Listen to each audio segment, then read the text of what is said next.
Welcome to another OU Insider Under the Visor Sooners podcast powered by Riverwind Casino. My name is Brandon Drum here with Parker Thune. Camp season, official visit season, it's all here, and we're going to talk about it. It was the last day of OU camp was a chef's kiss of camps when it came to talent, whether offensive line, defensive line, skills position, quarterback. I'll just say this. The OU staff was raving about the quarterbacks that were brought in the last day as, and I quote, probably some of the best accumulation that they had seen in a camp, because there was probably about 10 dudes that could sling that thing yesterday. Total, like flat out rip it and have offers. So it was a pretty big day. So you don't get that all the time, Parker, where you get 10 dudes that show up and they have offers at one position. So, well, and of course, pretty one of big them, day. the headliner, is himself committed to Oklahoma. Yeah, Still yeah. committed. Still committed, Brandon. No. He was showing up to decommit. What are you talking about? No, we kid, by the way. You just have to know what we're talking about. Anyways, yeah, we're going to talk about that. We're going to talk about the two official visitors, Zayvon Walker, Josiah Jefferson. Obviously, Zayvon Walker, four-star running back, is in town right now, and JUCO tight end and OU legacy, brother of none other than former all-everything safety Tony Jefferson, and one of the better safeties in the last 20 years in the league. So, yeah, not a bad gig for the Sooners to have as a light official visit weekend, Parker, but an Very official light, no visit doubt. weekend nonetheless. And then we're going to talk about what's coming up this next week after we wrap up some camp stuff with OU's Champ U Barbecue. But first, we're going to thank our sponsors. Parker, take it away. That starts with Riverwind Casino. As always, they are our presenting sponsor and OKC's premier gaming destination for nearly 2 decades now. Almost 3,000 electronic games, table games, bars, and dining options, plus the best live music in the metro. It's no surprise that Riverwind is always a good time. Shout out to our friends at Janiking as well, a proud partner of OU Athletics and the greatest team to ever clean, delivering spotless results and solutions from stadiums to any size business across the country. So check out which solution is right for you or your business at janiking.com. That's JANIKING.com. If you're not familiar with Mando, summer is here, and that means you may be dealing with BO.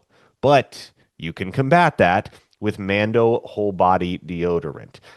We need to get you guys familiar with Mando Deodorant Plus Sweat Control Solid Stick, because if you've been struggling with the heat and humidity, Mando has just launched something that takes sweat control to the next level. It's double protection. Finally, you get the odor control you love with Mando plus powerful sweat control with the Mando Deodorant Plus Sweat Control Solid Stick. It's clinical strength sweat control deodorant re-engineered to stop odor before it starts, made with premium ingredients, and again, offering double protection. Now, you can check it out via Mando's starter pack, which is perfect for new customers. It comes with a solid stick deodorant, a cream tube deodorant, 2 free products of your choice like the mini body wash and the deodorant wipes, and free shipping. Now, as a special offer for our listeners, new customers are going to get 20% off site-wide with our exclusive code. So use code INSIDER at shopmando.com for 20% off site-wide and free shipping.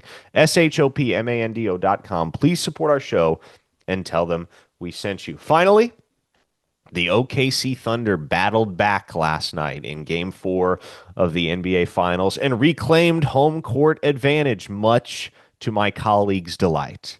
Now, if you want to put your NBA knowledge to the test down the stretch here, the final couple of games, 3 games, whatever it winds up being of the NBA season, well, you need to check out Prize Picks, because Prize Picks is the best place to turn your sports knowledge into cash. With millions of members, Prize Picks has made daily fantasy sports accessible to all. You just pick more or less on at least 2 players' stat lines for a shot to win up to $2,000 your cash, or 2,000 times your cash, which I suppose could be $2,000 or more. Run your game all season long on Prize Picks. Download the app today and use code OU Insider to get $50 instantly after you play your first $5 lineup. You don't even need to win. $50 automatically. That is code OU Insider to get $50 instantly after you play your first $5 lineup. Once again, that is via Prize Picks. Run your game. All right. Yeah. I done with the kids this weekend, or I will later today. I'll have one of them, then both of them. The two boys come back from Disney World um tomorrow, but well, that'll be Sunday for those that are listening, watching, whatever. Yeah. But I mean, I decided we were gonna go do what we've never done before, and that was go watch the Thunder come back from whatever they do. Dude, there was like 1,000+ people there last night. It was insane. Till like 4 in the morning. It was a good time. Good time. But yeah, OKC won. Good stuff. Um, as far as the camp, Parker, yesterday, let's talk Jaden O'Neal because that was probably one of the more interesting things with everything that's been kind of up in the I'm a air quote up in the air with him Mhm. and his commitment. Um, they've never wavered. They've always Well, wanted to no, be and like serious. I don't think we've said this. It's never made sense for anything to really take a left turn, for anything to change in that process materially Hmm. until the Bo Bentley decision at the absolute earliest. Right. Yep. And so, like, if Bo Bentley commits to OU, obviously that could shake things up. Until then, you've never gotten the sense that a decommitment is imminent from Jaden O'Neal. No. And it was business as usual for O'Neal Contrary to yesterday. popular Just, belief. well, I don't know how popular that belief is, but I there, know. there, there are people that believe it. Anyways, go ahead. But yeah, Jaden O'Neal just showed up. Just business as usual for him yesterday. Very similar camp performance to the one that he had last year at OU, where he just shows up and man, he flexes that powerful right arm. And that's the one thing I think that stands out the most about O'Neal in a camp setting is he can hit the deep ball as well as any quarterback that you put him up against. Yeah, I mean that there were a couple of throws. It was I think we hadn't seen it since Peyton Houston a couple camps ago. But Jaden, you did it on your 12 superlatives that you did of the campers and the strongest arm. Like, I mean, I don't think it's a question. And I watched him one time throw a ball from the opposite, the minus 40, 5 yards into the end zone on an absolute seed. And we're talking 65 yards in the air, Parker. Like 65 yards in. He didn't, he just hitched. He didn't run. He didn't like throw all of his body into it like when you see like the furthest throw competitions going on. He just dropped back, planted, hitched, and just let it rip and hit Jaden Jackson or Jaden Johnson, excuse me, right in the breadbasket. And he did that a couple of times yesterday. And having his receivers there was a plus for him because he had some pretty stellar timing with his receivers.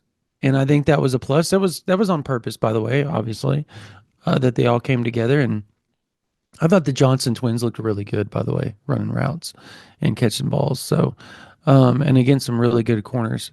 But yeah, Jaden is he's a different breed, and you could tell the staff enjoyed having him on campus, and you could tell he was enjoying himself. And as a matter of fact, I'll just go ahead and quote his dad.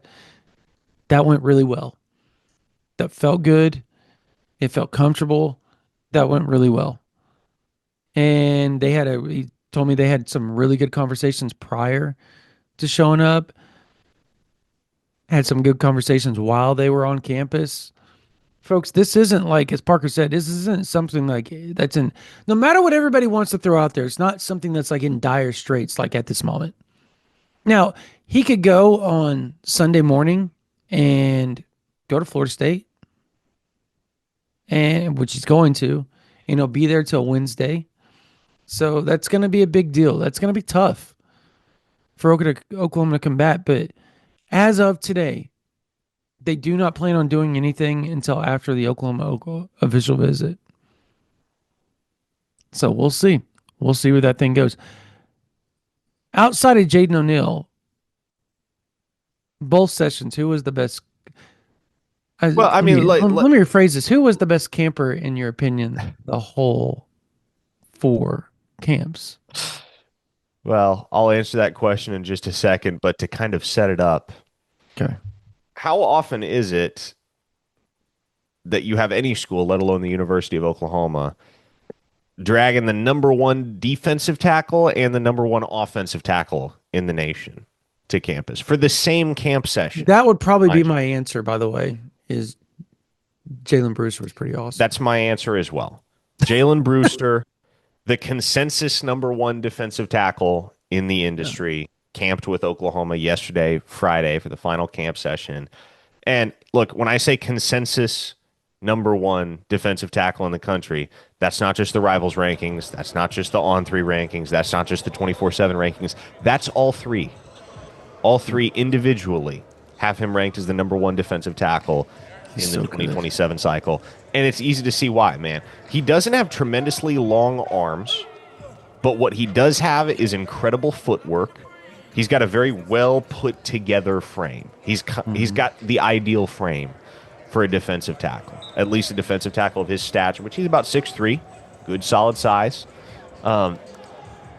He's incredibly quick on his feet for somebody that size, and he has tremendous power. He is a handful for anybody in a Mhm. one-on-one setting. And the type of guy, Brandon, that I think if you threw him on a college football field tomorrow, maybe he wouldn't be dominant, but he certainly wouldn't be out of his depth. No, He's already a very college-ready prospect, even as an underclassman. He's class of 2027, for those that aren't aware.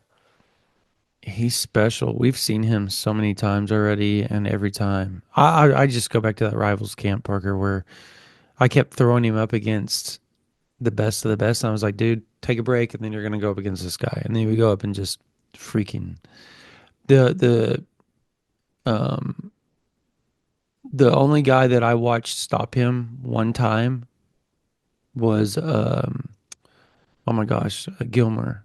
Who am I thinking of here? Bryce 2020. Gilmore? Right. No, from Gilmer, Texas. Oh, Um, Ish yeah, Kamara. Ish Kamara. I knew the last name was Kamara, but I couldn't remember the first name, so I almost just said Kamara, but people are going to think Alvin Kamara if I said that, so I just wasn't even going to go there. But yeah, Ish Kamara was the only one that stopped him one time. Everybody else, they were stuck looking at the bottom of his cleats most of the time because they fell down whenever he was going by him. But yeah, he's pretty special. And he went up against some of the better offensive linemen yesterday too. And there was a good batch of offensive linemen there yesterday. So to be honest, yeah, he was by far and away the best. I have to say though, as far as like young players and best looking young players that I've ever wow, that was loud. Did you hear that on I my did mic? not hear that on your mic. Wow. Um, Storms rolling through oh Mustang. yeah, my goodness. It shook the house.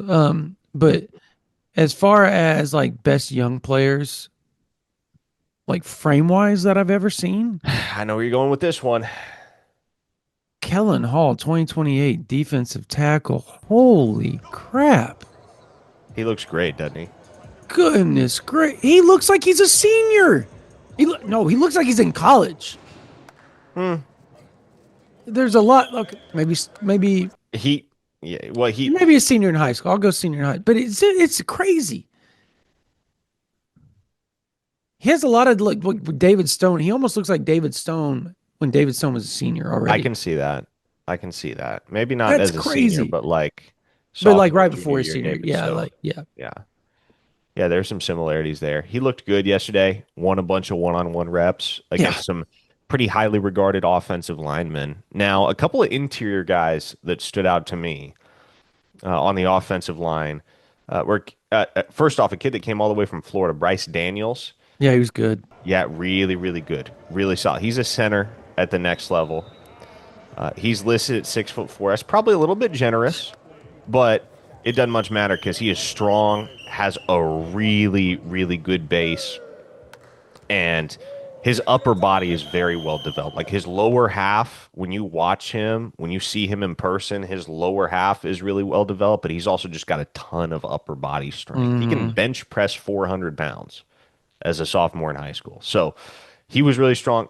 Not the type of guy that, if you're trying to pick him out when they're all lined up, he's not the first guy you're going to point to because he's not 6'6", 6'7". He's probably in the 6'2", 6'3" neighborhood, but really, really solid all around prospect that I think will be an excellent center at the next level. He's got a Power Four offer from UCF.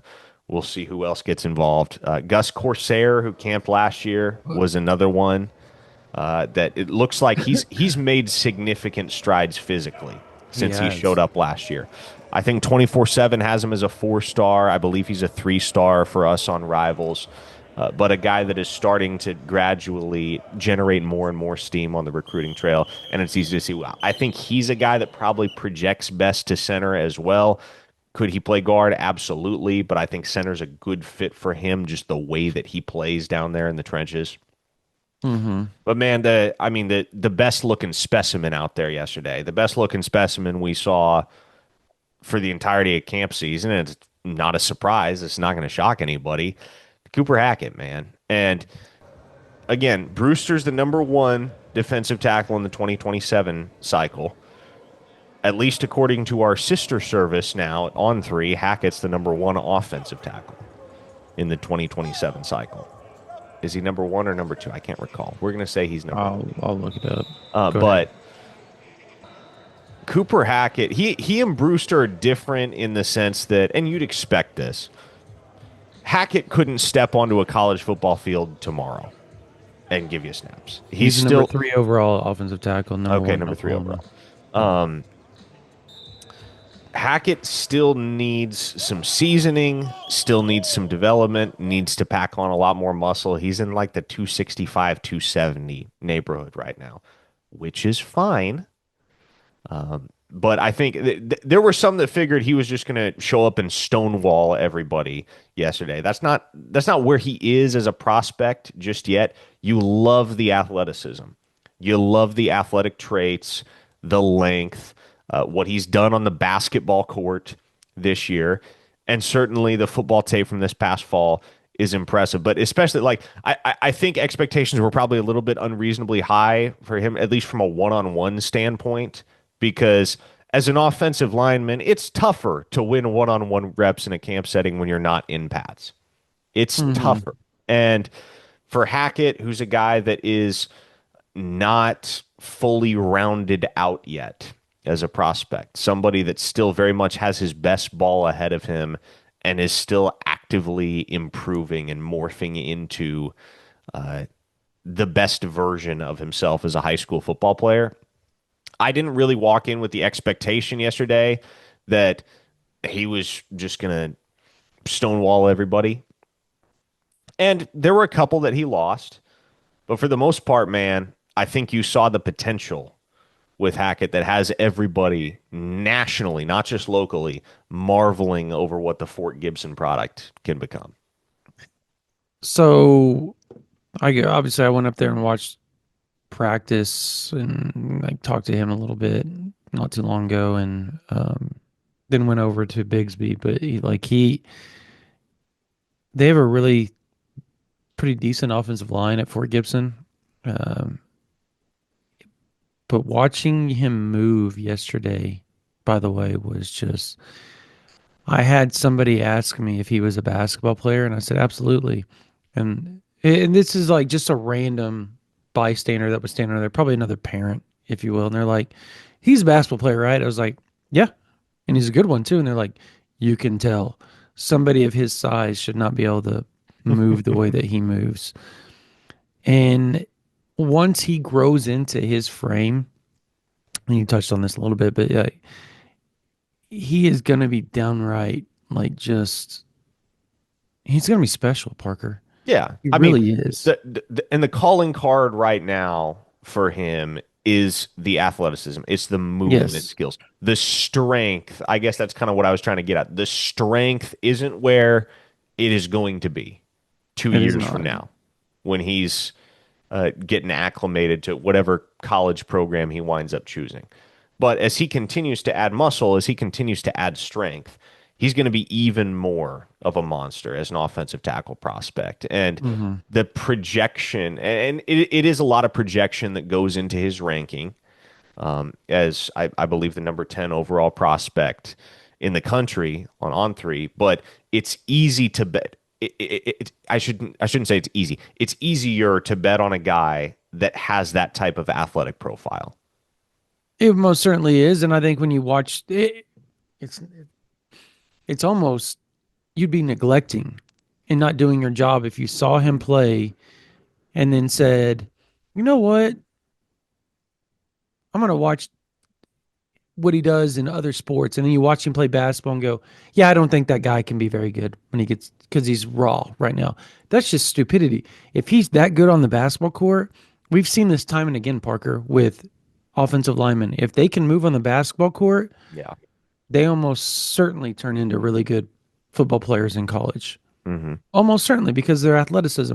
As long as they got that dog in them in their head, and he does. Like he is not afraid of contact. He's not afraid to be physical. And that right there is half the battle. Now all he has to do is work in the weight room and work on his hands, and that's it. And everything else will fall into place. And you could tell that he's also really coachable, and that's what I was watching him after every rep when Coach Beanbo would walk over and talk to him, and he was just very, very almost like laser focused in on what Beanbo was telling him, and then he would go back and he would put it Hmm. in action right after it took right after the coaching took place. So that's another thing. That's another thing that we look at. If people ask what we look at, that we look at that in projecting. Like, is this kid coachable? Because if he's not, there's no use. It doesn't matter how talented they are. He's very coachable. He's he's a great kid, Parker. Like walked up, gave the bro hug before he left. Like came to find me, and I thought that was it. Like it's very telling of a kid if you're gonna go try to find somebody to Hmm. tell them bye. That's the type of person you are. And he fits OU's culture like perfectly, Parker. Perfectly. Everything about him is Oklahoma. Hmm. I I will be shocked if at the end of I'm going to say it early. If he's not a Sooner at the end of the when this is all said and over, I will be utterly shocked because I think they're not spending an enormous amount of money, an inordinate amount of money, excuse me, um, on each respective prospect this cycle, right? Because they did it last cycle, Hmm. right? So and the two guys that they got as far as Foje and Fasusi, those were just like big names. I want to ask you, do you think they're going to do that with Hackett? I can almost guarantee it. They're at least are going to try. They're going to do everything they can to make sure that the funds are available for Hmm. the number one offensive tackle or top two, three offensive tackle in the country in their Yeah, I own mean, state. well, and that falls into the category of a guy you feel like you have to have. Correct. How often do you have a legit, well, I guess he's not technically a five-star yet, but a borderline five-star prospect that should continue to occupy that territory in your own backyard, let alone at a position like offensive tackle? I mean, Oklahoma's had some pretty good offensive linemen come through in the state over the last decade, but he probably is going to be the highest rated. Well, he might be the highest rated ever. I think that at one point, who was it that came from Southmore? Um, and then he ended up transferring like Texas State or Bray Arkansas. Walker? Are you talking Bray about Bray Walker. Walker? He was probably the highest rated offensive lineman to come out of the state. He's more athletic, folks. Like Oh yeah, that was the thing. That was the thing that easily, hurt. easily. Yeah, that's what hurt Bray Walker was he was limited athletically, And but again, that goes right, that feeds into the projection with a guy like Cooper Hackett. It's a correct. lot easier to make a guy who moves well stronger than make a guy that's already strong move better, especially when they're 100%. that size. 100%. So yeah, I don't know. Um, defensively.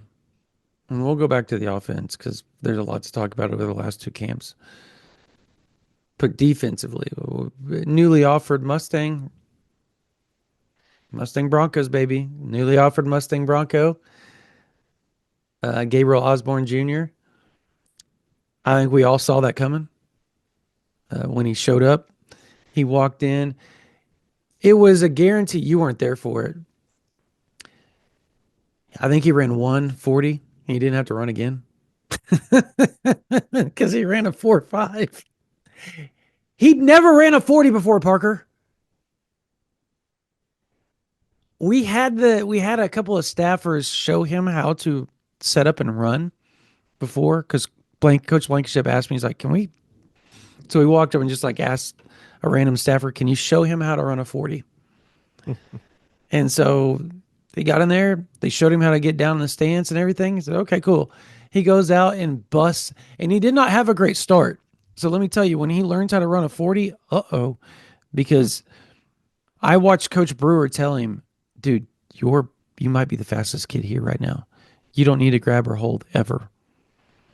And he's probably right because his 40 start wasn't that fast, Parker. Mm. And he still blazed a 4.5. Yikes. And to top it off, for anybody that wants to question the offer or anything like that, go watch his basketball. He's got a bunch of basketball film out there. Go watch him play basketball. If you're on the EYBL circuit, Parker, you're pretty good. I'd say so. And he's on the EYBL circuit. So, yeah, he's a really good basketball, explosive kid. And he did really well yesterday. Like he was a really good corner for somebody that's never played corner up until like 3 weeks ago. He was a safety. It's very clear he's unpolished at Super corner. unpolished. He is an incredible athletic specimen. Yeah. Once he learns to play corner, it's it's not dissimilar to Jacoby Johnson in that regard, right? That's Mustang, facts. Yep. yeah. Good The comparison. most Yep. recent Mustang Sooner, Jacoby Johnson. Jacoby Johnson was an incredible athlete in high school, but at least when he got to Oklahoma, he hadn't really learned how to play cornerback yet. He'd played it at Mm-mm. the high school level, but it took a lot of technical development on the part of Jay Valai and the Oklahoma staff to get him up to speed, get him acclimated, get him ready for SEC competition at the cornerback spot. And now going into 2025, I think there's a lot of belief that Jacoby Johnson is going to be critical in the rotation as a rising junior for Oklahoma at cornerback. And so could it be a similar trajectory for Gabriel Osborne? I think it's very much within the realm of possibility. Yeah. I also think he's a versatile enough athlete that he doesn't have to play cornerback at the next level, right? Like he could play safety. He's big enough. Yeah. Um, he could play wide receiver. I mean, I don't know if that's Oh, he as play much. and he's good at it too. He's Yeah, really I good don't know at if it. that's as much by design right now, but he's going to play somewhere. That much is clear. Yeah. He's on a team that has there's another kid, but the last name of Deason that will be in Power Five, Power Four corner as well. That's just a 2028 kid at Mustang. His dad is the new DC there, and he actually coached at Oklahoma State, was part of the defensive staff at Oklahoma State for quite a long time, and coached in college for a long time. But he's the DC at Mustang now, and they got a kid there. They obviously have the Johnson twins, and then they got Tate and Duncan. So they've got like six Division I kids in their secondary. So he's on a team that's like loaded at secondary and at wide receiver. So there's a lot of split time going on there, but he plays the strong side corner, the fifth corner, or boundary corner. So, but as far as anybody else that you thought stood out, I think, would you say Montre Jackson was the other Montre one that Jackson was was, really good. Yeah, yeah, liked Montre Jackson at cornerback, and that's a guy that Oklahoma has offered. They've been in pursuit of him for some time. 2027 safety, by the way, for 20, anybody that, 2027. Yeah. defensive back. Defensive back, yeah. Yeah, it looked really good at corner, man. Like, it looked like he Yeah. could play corner the next. I know the vision for him is safety, but Mm. man, he is smooth. He is a smooth operator. And I'll tell you this much too. If you rewind to Thursday's camp, there was another defensive back that was a real eye catcher, and that was Aiden Evans out of Yo, Louisville. yeah. Yep. He told me after camp he has 14 offers to date. Oklahoma's not one of them. They didn't offer him after camp. He's not that big. He's listed at 5'11". That's generous. That maybe played a role in Oklahoma not pulling the trigger on Aiden Evans, but he looked as smooth as any cornerback that I saw all camp season at Oklahoma or elsewhere. No, he was really, really good. The only reason why outside of his play, that I even recognized that it was Aiden Evans is because Valai was yelling Aiden the whole time when he was talking to him, and Brewer, and like, Aiden, what a play, Aiden, what a play. And so like I started looking him up, but yeah, he was there seems to be that the height thing.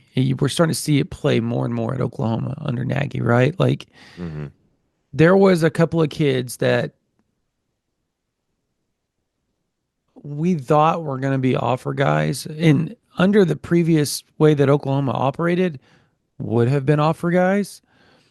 I think Cooper Hackett, not excuse me, Cooper Hooker at wide receiver probably would have been an offer guy in a previous way of operation. In a previous life. Yeah, pre Jim Nagy, and then who was the other one? There was a slot receiver yesterday that was just killing dudes. Um, you know what I'm talking about? He made a couple one-handed catches, A which is almost slot impossible. receiver. He had like the long dreadlocks, like the really long dreadlocks. I don't know He to was who. really little too. Like he was little, but like he was, I don't want to say little, he was like 5'8", 5'9". But um I thought, and the staff kept yelling at him and they knew who he was. So because Jay Cooper even said, Hooker. Cooper Hooker had the best camp performance of any wide receiver all month. oh, by far, by far. Like That was stupid. that dude, I'll be very surprised if he doesn't wind up with an OU offer at some point because They like him a lot. Yeah. I can't wait to see what that junior film looks like. Yep. And they finally got a quarterback. So he's going to have a quarterback this year, which he hasn't had in his whole stint in high school. So that's a good start to moving in the right direction for a lot of P4 offers, because I think that's kind of the holdup. Everywhere he goes, he gets told the same thing. Let me see what your junior year looks like, or at least the start of your first 4 or 5 games of your junior season looks like. I think by October, that dude's going to end up with like 15 offers. 15, Oh, I you believe know? it. Yeah. Wholeheartedly believe it. He's already got So, four. yep.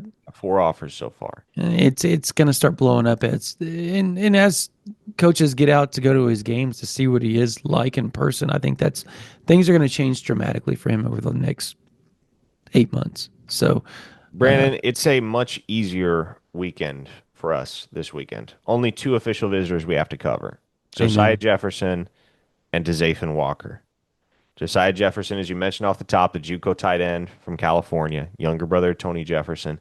Dzathan Walker, the four-star running back from Peculiar, Missouri. 1 for 2, Cute. 2 for 2, 0 for 2. What do you think Oklahoma goes this weekend with that pair? I I'm not saying both commit like during their visit or on their visit, but I do think both end up in the class. Yeah. I don't, and there's a chance that Xavier Walker doesn't end up going on his Nebraska visit. Now, I don't know how good of a chance there is, but I'll say this: everybody I talked to said that that's like their prime goal is to make sure that official doesn't take place. Yeah. Now, I will say, just knowing DeZafin, knowing the way that he and his folks have navigated the process, I do think that they will take that last visit before deciding. Uh, Yeah. on the Oklahoma side, there's a lot of confidence. There's a lot of There is. confidence, which is surprising for a There guy is. that is going to be coming down to Oklahoma for the very first time. Walker has never visited OU before this weekend, but there's a lot of confidence they're going to wind up with him. And if you talk to him, he is pretty enamored with everything that Oklahoma is, especially to a running back like himself. And so, yeah, I think there's definite potential for him to wind up in the class. I wouldn't throw a future cast in right this second. Also, because the other thing I'm wary of, Brandon, is that Nebraska likes to pull one over on Oklahoma from time to time. We They see do. it every single summer. Well, and even in the winters. Saw it most recently with Cortez Mills, close to signing day. But think about last summer. Remember when Cade Petchak came down for his OV to Oklahoma, Oh and my God. that And felt it felt like like forever. a done deal. But then here came Nebraska, and he wound up a Husker. So that's the only thing I'm leery of is what if Nebraska just decides we are going to do what it takes to get this guy in the fold? Will they? I don't know. But I Ah, I don't know that I'll be too we'll see what happens this weekend. I don't know that I'll yeah. be too certain that he's a Sooner until we see what happens on that Nebraska visit next weekend. Yeah. That okay. So that's kind of you and I fall on the same line. Like we both feel like he's going to be a Sooner, but not like we're not like diehard confident in it just because of like you said, like that was kind of my point is like I don't think that he's going to commit on this visit. It just didn't. And again, like Oklahoma's doing, like we've talked about, Oklahoma's doing everything they can to try to make that because Nebraska it's a scary place for Oklahoma when these kids leave and they go there as the following. You named Caden Petchak, Cortez Mills. I believe there was another one here not too long ago that Nebraska took from OU, was there not? Christian Jones. Christian Jones, there it was. Yep. So um, they have been a thorn in Oklahoma's side. I think who was the other team? I guess SMU, but Oklahoma finally, righted the demons there with the Noah Beskett. So Hmm. we'll see if that can keep going. But as far as Josiah Jefferson goes, like this all goes down to how they feel the eligibility aspect is going to work out because that's Mm. the biggest play there. They would like him to come in, like commit, sign, pack, and get his happy butt back to Oklahoma if that can happen for this season. Yeah. Um, he's a specimen, man. Like you and I both were shocked how big he was yesterday. We were like, whoa, like that's a large dude, a large human being. And I wish people could understand, like, if Parker and I say you're big. Because we're not small guys. Like we're taller, kind of broader dudes. And there's some guys that we just get look at and we go, holy crap, those are just ginormous human beings. And so like, yeah, he looked good. It's weird watching him stand next to Tony Jefferson and like dwarf his brother. Just because Tony's only like what 5'11", maybe. And Josiah is 6'4" and looks every bit the part. Hmm. The clearinghouse thing, though, that's going to be the issue. I think. Do you think some strings get pulled to make that thing work? Yes, I do. I do too. Like Yeah. I think if Josiah Jefferson is a Sooner, which I think obviously I feel pretty good about that, just knowing the Yeah. familial connection and all of that. Grew up I I, wanting to be a Sooner. I think So, he'll be on the team this fall. yeah. I think Oklahoma will pull the requisite strings to ensure that happens. Also, because they'll take all the help they can get at tight end, right? That's a very unsettled position group right now. Very unsettled. And There may be answers on the current roster, but there may not be. and how about you got to give credit to Tony for sending the publicly He sending went his to bat brother's for his little bro, man. yeah, publicly sending his brother's film to Jim Nagy. But at the same token, how many times do people sit there, film the Jim Nagy, and he just kind of glosses over? And you would assume that there's other big name people, former Sooners, whatever, that have done that for their sibling or some sort of family member. And Nagy probably just kind of glossed over it, like, yeah, cool, whatever. For actually taking the time, watching the film, and I challenge everybody to go watch his film. The dude can play. Like, he's a good tight end. He needs probably to work on his block. No, he doesn't probably. He needs to work on his inline blocking, Mhm. but that'll come with time. Everything else about him, I don't think it's a stretch to say if he shows up on campus, he's the best route runner and catcher Oklahoma has on campus now. Would you say that? Mm, It's I arguable. it's hard to say that because he's never played a down of I get it, but college like football. just watching the film, like you can Yeah, no, see he he knows looks what he's good on doing. tape. He looks Mhm. good on tape. How does it stack up against guys like Carson Kent and Or Caden Caden Helms. Helms and Yeah. Cade McIntyre when he actually gets to campus? I don't know, but I certainly think that's somebody that can give you something in Mhm. 2025. He We can didn't contribute in some capacity. for sure, and we didn't say Jaron Kanik because he's brand new to the position, and Hmm. I don't know how good of a route runner he is yet because we haven't really got to see a lot of it yet. So we know the other guys can because we've seen it on film, we've seen it in person. But yeah, no, that's fair. As far as just like moving forward throughout the next week, if you were a betting man, is there a surprise commit or two that pops up? In the next week, Yeah, I don't know about a surprise commit. I mean, obviously, Deacon Schmidt set his commitment day for June 28th. That looks pretty good for OU.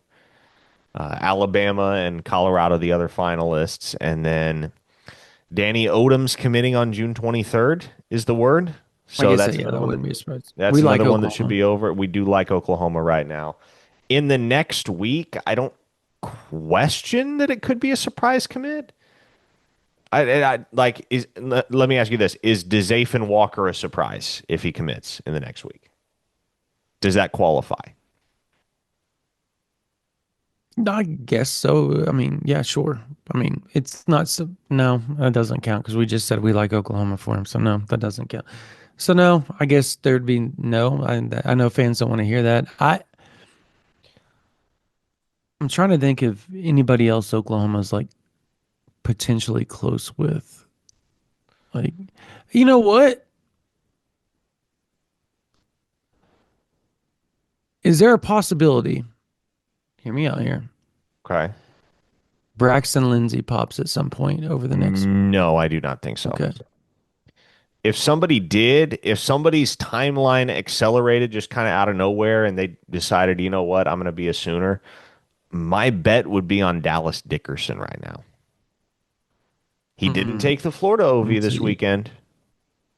Still scheduled for Kentucky on the 20th through the 22nd as of now. But there's plenty of confidence on the Oklahoma side that whether he takes the Kentucky He visit or not. didn't take the Florida. I didn't even pay attention to that because I was Hmm. got home and went on a date last night. So, Yeah, didn't take the um, Florida OV. hmm, interesting. But he is So, supposed to still take the Kentucky OV as of today, do you as think of that today. visit still takes place? And if you ask me where It's my hard. gut's at, I would say yes. But again, like if there is a surprise commit in the next week, that would be the guy that would shock me the least, I think. Okay, now I'm looking at the official visits to see here who maybe there's another one in there. You know what? What about? Mm-mm, there is one. There's one. Same Okay. position. One. Because he's just trying to get some representation worked out. Oklahoma feels like they're in a really good spot there. Rivals 100. So Davion Gross. You think that one could be over in the next week? Not the next, I guess, I next. I think that one's going to take a while, man. No, okay. So here's the deal is when is the Baylor visit? I guess that's the 20th, question. 20th Okay. next So weekend. no. Okay. So no, we're recording this on Saturday. That doesn't fall within the week. Dang it. I was sitting here thinking we're Monday. Why did I think we were on a Monday? Because I was kind of hoping Baylor visit took place and because Oklahoma feels good, like really, really, really good. At this point in time, Florida kind of feels like they're wasting their time. Now, are they wasting their time? I don't know, but they do kind of feel that way from what I'm told. He, when it gets down to it, it's all going to come down to when he gets his represent. I think he's working on getting a similar representation as a Ryder mix, if I Okay, was told correctly. which would make So, sense like, for their teammate. yep, yep.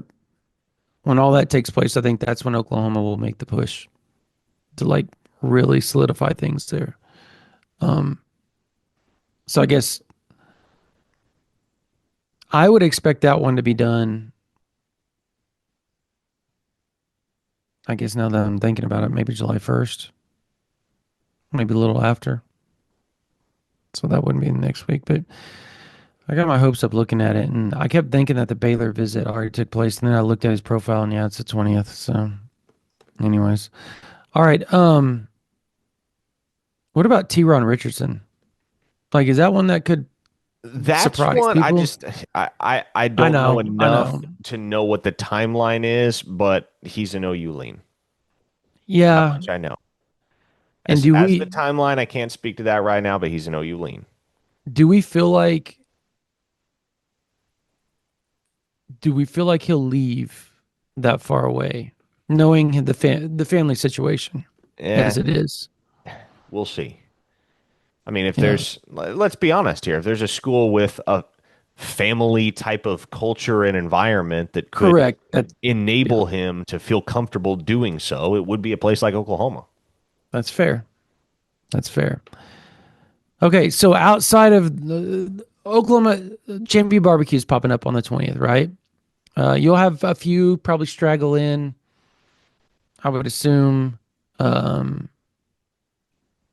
early on the 20th on Friday, and you have some that'll straggle in later on in the day. Maybe some even straggle in during Saturday. But it's a big, big weekend. I think there's close to 20 official visitors. Yeah, we'll see if there are Um, some that fall off, any that get added late, but yeah, it'll be in that neighborhood of 20. do is do we feel like Bo Jandro's just going to go ahead and do it before he leaves? It does feel that way. It does, right? Okay. And like if you're just you don't even need any intel to figure what's going to happen with that one. I mean, his twin brother is committed. It's his last OV. Come on now. If you were going to pick from that list of players, three guys that would commit, and it doesn't have to be like, I would say within like 7 to 10 days after the OV. Between the OV and 7 to 10 days after, I think you pick Bo Jandro, Mm-hmm. right? Sure. Think the other easy one is Taj Overton, right? Sure. As far as like if I think we did this on the they live stream. don't, My other answer would be Jake Krell. yeah. What about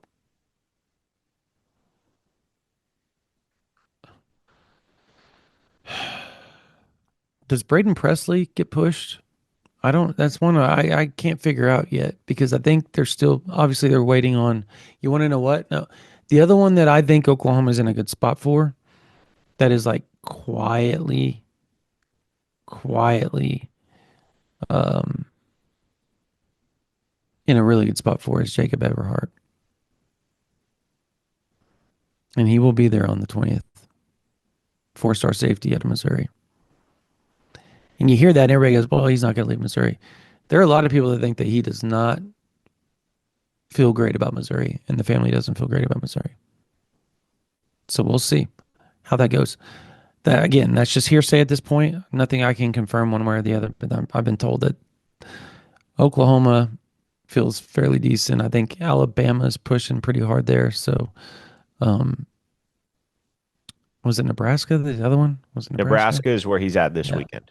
yeah. Nebraska was the third one. So, I think at the end of the day, it may come down to Oklahoma, Alabama, Nebraska, which if you're an OU fan, that can get kind of nerve wracking. Like I get it, but there's reason to believe that Oklahoma's in a pretty good spot there.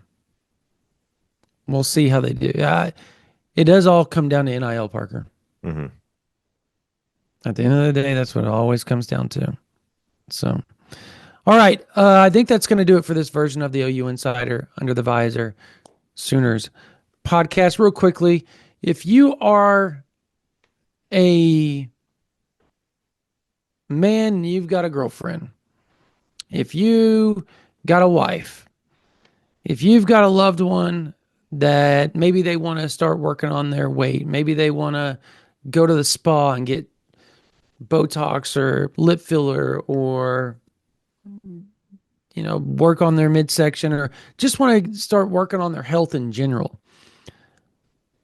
Our people at Refine You Med Spa in Oklahoma City have been voted the #1 med spa by 405 Magazine 6 years in a row. They don't sell procedures, they sell results. They will help you lose weight. They'll get you on a nutrition plan. They will get you on whatever you want to do. Maybe you got unsightly marks on your skin. They can help get those removed. They do so much for people as far as the aesthetic looks of your body, as far as how you're looking, help you with your aging, all sorts of that. All you have to do is call Refine You Med Spa at 405-849-5391 or go to refineyouokc.com. They will give you a free consultation. They'll come in, you'll talk to their trained staff, and it is top tier doctors, all kinds of stuff. They help you out. They are top of the line. There's a reason why they're #1. Again, all you have to do is call Refine You Med Spa 405-849-5391 or go to refineyouokc.com for free consultation. If you're an Oklahoma fan and you want to be a member of OU Insider and join, and like Parker says all the time, the information we give you right here is just a drop in the bucket. It's so small in comparison to what we drop on OU Insider VIP on a daily basis. All you have to do is go to ouinsider.com. You sign up. $9.95 a month, $99.95 for the whole year. Again, ouinsider.com. You just click up there, sign up for free, go over, then you can go sign up OU Insider, get the VIP package, $9.95 a month, $99.95 for the whole year. This is a great time to do it. SEC Media Days around the corner. Champion Barbecue. Fall camp's about to start up. The season's about to start up. Oklahoma looks like they're going to be a team that's going to surprise a lot of people, according to the national media. This is a fun time to cover Oklahoma. It's a fun time if you're an OU fan. You got softball transfer portal, baseball transfer portal. We've got it covered for you. Basketball covered.